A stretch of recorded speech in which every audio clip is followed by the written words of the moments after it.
আগামীকাল সন্ধ্যা থেকে কিন্তু আমরা দেখতে পাচ্ছি ক্রমাগতভাবে যে ঘূর্ণিঝড় রেমালের যে আক্রমণ সেটা কিন্তু বেড়েই চলছে। আর আজ সকাল থেকে কিন্তু প্রচুর পরিমাণ বৃষ্টি হচ্ছে এই এলাকাতে। আর এই বৃষ্টির প্রভাবে কিন্তু কিছুটা আওয়াজ করা যাচ্ছে যে বাংলাদেশে ইতিমধ্যে ঢুকে পড়ছে যে ঘূর্ণিঝড় সেটি। আর সবচেয়ে বড় কথা হলো যে এই উপকূলে এলাকার মানুষগুলো কিছুটা হলেও মানে ভয় থেকে একটু বিরত থাকে, যে পাশে সুন্দরবন থাকার কারণে সুন্দরবনে অনেকটা মানে আশ্রয় কেন্দ্র হিসাবে তারা মনে করে যে সুন্দরবন।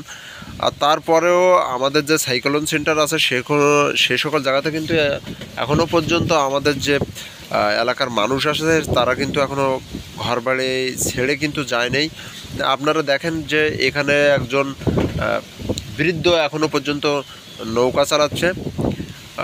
এই সময়েও তারা কিন্তু এটা কিছু মনে করতে চায় না, কারণ এর আগে বড় বড় যে সকল দুর্যোগগুলো আমরা দেখছি, যেরকমটি হচ্ছে সিডর বা আইলা, সে সকল সময়েও কিন্তু মানুষ এভাবে বিভিন্ন সময় গাফিলতি করার জন্য তারা কিন্তু বিপদে পড়েছে। কিন্তু এই সময়ও ঠিক সেই রকমই, এইরকম দুর্যোগ অবস্থায় তারা কিন্তু মাছ ধরে বা নৌকা চালায়, এই জন্য অনেক সময় বড় বড় বিপদের সম্মুখীন হতে হয়।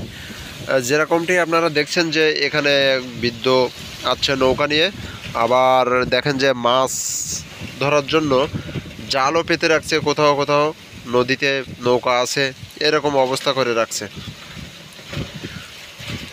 এখানে পাটা জালের ব্যবস্থা করে রাখছে, একটা জায়গায় না, এরকম কয়েকটা জায়গাতে আমি দেখছি। সকল জায়গাতে আমি কিন্তু ভিডিও শ্যুট করার মতন পরিবেশ করতে পারি না, কারণ প্রচুর বাতাস আর বৃষ্টিও হচ্ছে গুড়ি গুড়ি, এই জন্য ক্যামেরা ধরাটা অনেক সমস্যা।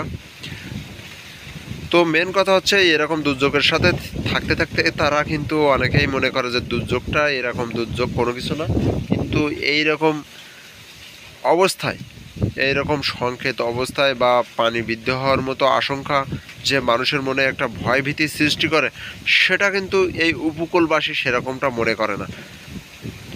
কাল দুপুরে কিন্তু এইরকম পানি বৃদ্ধি হয়েছিল, দেখেন যে কী পরিমাণ পানি বৃদ্ধি হয়েছিল। এখানে একটা চিত্র আপনাদের দেখাচ্ছি, দেখেন যে এখানে সারি সারি জাল পাচ্ছে এবং নদীতে কিন্তু দেখেন যে নৌকাও আছে মাছ ধরার জন্য।